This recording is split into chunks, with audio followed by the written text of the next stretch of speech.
been one of the hallmarks of FOCAC over the years is these big dollar numbers at the end of the summit. So it went from a small single-digit $1 billion of Chinese commitment to $20 billion to $40 billion to I think to $60 billion, huge commitments.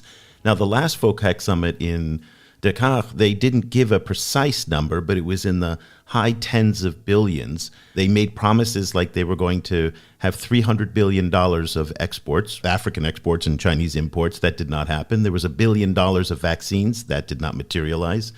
And then there's this question of, just give an example of another unfulfilled promise from the Chinese, or actually from the FOCAC declaration. If you go back to 2018 in the action plan, section 3.5.6, it talks about illegal fishing and the blue economy. China supports Africa in the capacity building of maritime law enforcement and environmental protection to ensure the security of maritime resources and promote maritime development and cooperation and the promotion of sustainable approaches that are environmentally, socially, and economically effective through the blue economy.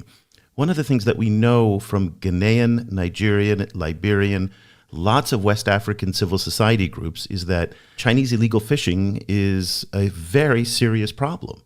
And I guess my question is, at what point do they make these grandiose promises in these documents that don't get fulfilled? Do the African stakeholders then start to get frustrated? Do they start to push back, or do they just ignore it and focus on what they can accomplish?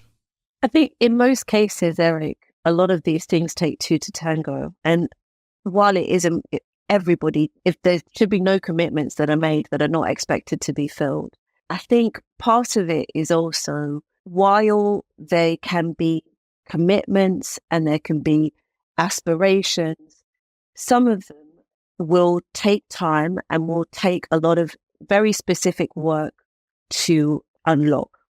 I think fishing is definitely one of those. There has been a lot of work to try to make sure that the illegal fishing doesn't happen and so on. But at the same time, some of that is to do with governance functions. It's to do with the actual capacity of African countries themselves and how much resource they choose to dedicate to these issues.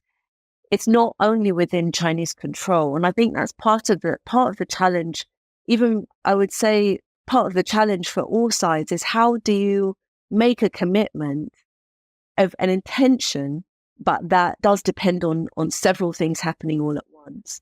And I think that's not just something that is the case with the Chinese outcomes, but it's also a lot of African engagement in general. We have to really own these outcomes, really make sure that they are ones that we can actually go after and manage. And otherwise, there's just no point making them. So I think there is that kind of thinking going on around, can we do things that are more specific or more targeted as opposed to covering everything? That is definitely a consideration with FOCAC. Should there be so many different areas of cooperation, or is it, yes, there can be lots and lots of cooperation areas, but maybe the outcomes should be very, very specific and targeted. But at the same time, you also don't want to reduce ambition. You also don't want to reduce the kind of entrepreneurialism around that exists within something like FOCAC, because even though it is government to government, the implementation of it is by Chinese companies, it's by African companies, by African banks in some cases, and so on. So it's a challenging format. It has its own challenges, for sure. But at the same time, there's still a very big push from the African side. We do want targets. Africans definitely want targets, that's for sure, and especially financial ones. For regular listeners of the show, you'll know that this first program of the year is less about us and what we think and more about what we survey scholars and analysts around the world. So what we've done for this program is I sent out maybe about 20, 25 invitations for different scholars and folks give us their forecasts and their previews of what to expect in the year ahead for China-Africa relations. We got back 6 amazing responses from scholars in Europe, Asia, Africa, and the US. And so what we're going to do is we're going to kind of run through what they think is the key issues, trends, and stories to watch for the year ahead. And then we'll get Cobus and Giro's feedback from this. Both of you have talked about the importance of vision and strategy. And 2024 is going to be a critical year for that because it is the year of FOCAC. That is the Forum on China-Africa Cooperation. This is an event that happens every 3 years. And Torella Moses, who's a data analyst and database manager at the Global China Initiative at the Boston University Global Development Policy Center, she had some reflections on FOCAC. And this is really important because Torella and the team at BU did some absolutely groundbreaking analysis last year on Chinese debt, Chinese development finance, and Belt and Road lending. So a lot of the issues, Jérôme, that you brought up in terms of small is beautiful, that came out of data and research by the BU team. And this was especially important in the energy and infrastructure sectors. So let's take a listen to what Torella's forecast was, particularly as it relates to FOCAC. 2024 is an important year for China-Africa relations because of 3 factors. First, it is the first full year of the post-pandemic era. Second, it is the year of the 2024 Forum on China-Africa Cooperation, or FOCAC. And third, it is the FOCAC that follows the third Belt and Road Initiative Summit, which laid out a blueprint for China's engagement with the Global South for the upcoming years. This blueprint really emphasized a desire to produce a leaner, greener, and smarter BRI. So in 2024, we will likely see an application of these major milestones and some of these goals for the future of the Belt and Road Initiative to the China-Africa relationship. In terms of lending and debt, we'll likely see China emphasize its smarter and leaner approach to supporting new projects with an emphasis on financial feasibility. While there will be an uptick in lending commitments compared to previous years to show continued interests and deliverables, we'll likely see more talk of trade and Chinese companies at the forefront, especially when it comes to investing in projects. High-profile debt cases involving Angola and Zambia and others have shaped how China will approach relations with African countries because China has had to work out how to go about addressing non-repayment in such a public way. So there have been many lessons learned, I think, on the Chinese creditor side. And I'm hoping that in 2024, we see more of a cohesion as well as more of an apparent set of goals when it comes to addressing non-repayment at the 2024 FOCAC. I think these lessons will lead to more of an emphasis on a high-quality cooperation between China and African countries. So in short, there will be a lot of fanfare, strong rhetoric, and pleasantries, especially due to it being a FOCAC year from both the Chinese side and the African country side.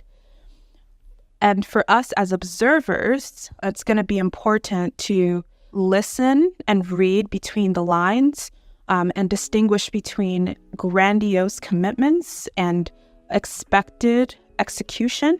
It's also going to be important for us to listen to the demands of both the Chinese and African countries' side, because those demands will likely shape the future of the relationship. The Forum on China-Africa Cooperation, which will be coming up in the latter half of this year, will be a very, very important indicator for China-Africa relations into the future. I expect important issues, of course, including the omnipresent debt problem, post-pandemic economic growth, and emerging issues such as tech and security cooperation to be on the agenda. But I think also that one of the common mistakes that we make is that we see FOCAC solely through the lens of Africa-China relations, when in fact FOCAC also provides us with a much broader indicator of where Beijing wants to direct China's overarching global strategy and engagement. And I think with new data on Chinese financing along the Belt and Road and elsewhere emerging recently, I would keep a close eye on Beijing's financial commitments at the summit for signposts of China's evolving grand strategy as we're heading gradually deeper into Xi Jinping's third term. I think the upcoming FOCAC 9, is a watershed. It's a milestone in China-Africa relations. It's the first FOCAC that is taking place after the initial COVID-19 outbreak. We saw some changes after COVID-19. A lot of the back and forth movement, what I call a conveyor belt between China and Africa, basically froze. during COVID.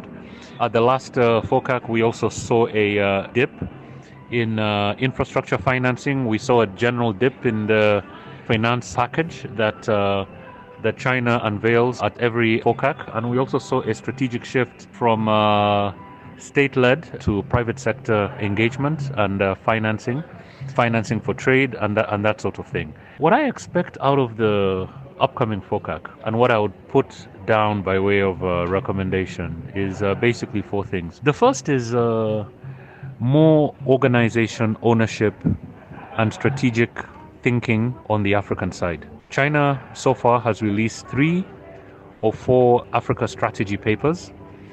I have not seen a single China strategy paper on the Africa side, whether it's an individual country strategy or a continental strategy or even a regional strategy. So for instance, SADC, African Union, SADC, East African Community and so on. There's really no corresponding strategy on the Africa side. One gets a sense that African countries are basically always in ad hoc mode, willing to push and obtain benefit where they can, but for the most part ceding strategic initiative and leadership to the Chinese side.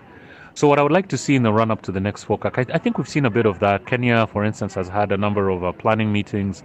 They've been planning meetings with the team of the African Diplomatic Corps in Beijing. But I think we need to see more of that. And I think this is an area where African countries could learn from CELAC, the Caribbean and Latin America Forum. Because if you look at what they do, so they have principals meeting, they have a senior officials meeting that brings the Caribbean and Latin American countries together before they meet with China. So it's the same structures within the China CELAC, but specifically for the member states. That affords them an opportunity to coordinate ahead of meetings with China.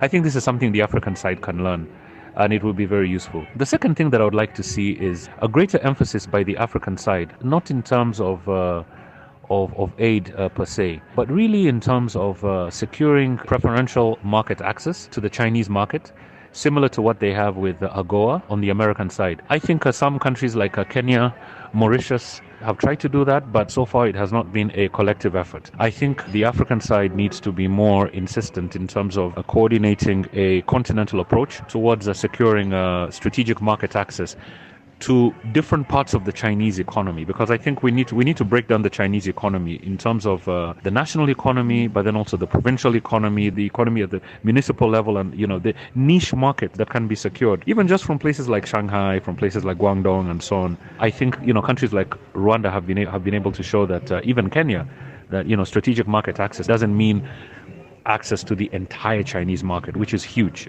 Just for instance, Beijing alone is a strategic market in and of itself. So I think greater emphasis on that element. Number 3, I would like to see better emphasis on trade versus aid. And I think this is a mantra that African countries have been singing for a very long time, but in terms of the policy coherence and the structural changes that need to be made for African countries to move from trade to aid, I think much more is required on that particular space. Number 4, Eric, for me, is how to use Chinese capacity and Chinese capability to transform African economies from economies that export raw materials and import finished goods to economies that import finished goods. This value addition, strategic value addition. Again, this is a mantra that African countries have been talking about for a very long time, but I think much more needs to be done practically. And to see, obviously, China cannot develop the African continent, but China can be a catalyst. So I'd like to see more in the way of African countries working in such a way that that they use China to become a catalyst to transform these economies into value addition economies. There are 3 things that I would be looking out for the FOCAC summit. The first is really the kind of thematic focus. With every FOCAC that has happened over the last 20 years, there's been a sort of Uber narrative, and you see that shift over time as a sort of weather vane of where the China-Africa relationship is heading. In some years it's been on industrial cooperation and industrialization and structural transformation, then shifting to infrastructure in the early 2010s, security, And then most recently, obviously in the COVID pandemic, health cooperation was the big focus of the last one. And I really expect with the coming FOCAC, given the direction that China's overseas engagement is going, the shift to the green BRI, that we will see green finance and green cooperation in renewable energy, in green transport, to be a significant feature for China-Africa cooperation. The other thing to look for is, of course, where does this actually land? What are the concrete pledges to come out of it? In previous years, you have these kind of big ticket figures. In 2015 and 2018, there was a huge announcement of the 60 billion package of financing from China to African actors and financial institutions. And it's important to pay attention to where that is going as well. I think we are seeing indications of a greater appetite for risk mitigation and financial collaboration. And I think what was interesting in the recent FOCAC was greater financing pledged to African regional banks, regional development banks. And so I think it will be interesting to see how that expands and how Chinese financial institutions may be looking for more opportunities to work with both international, national and regional financiers in Africa. And finally, FOCAC is also a huge opportunity for bilateral and multilateral diplomacy. It's an opportunity for handshaking, red carpets, and for African sovereigns to, if they can, bring their agenda directly to Xi Jinping in a face-to-face meeting. And we've seen in previous FOCACs that these have been quite good opportunities as well for extracting certain kinds of concessions, particularly around debt restructuring. So I would be curious to see whether or not the next FOCAC becomes a photo op, an opportunity for China to announce a show of its contribution to debt relief for certain African sovereigns, potentially those involved in the common framework, and whether or not we'll see some key milestones of progress when it comes to some of these debt restructuring negotiations, particularly with the common framework countries. Are we going to see a big number coming out of this FOCAC? Remember in the past there's been 20 billion, then 60 billion, and then last time it was some fuzzy number of around 40 billion, but as we've talked about previously, very difficult to track whether or not the Chinese actually follow through with these pledges. We don't know if the $10 billion of special drawing rights that were pledged at the last FOCAC were actually delivered to Africa, because the IMF's way of calculating that is incredibly complex. We talked to some folks in Washington who said that would be very difficult to actually determine. Secondly, $1 billion in vaccines never materialized. The huge promises of buying Chinese goods or African imports never materialized in the volumes that they promised. $10 billion of export credits they promised. We don't know, in fact, if that actually happened or not. So a lot of questions about whether or not it even matters anymore, Sanusha, if they have a big number. What's your response to what Yunnan was saying in this question of, should we expect a big number as the headline at the end of FOCAC?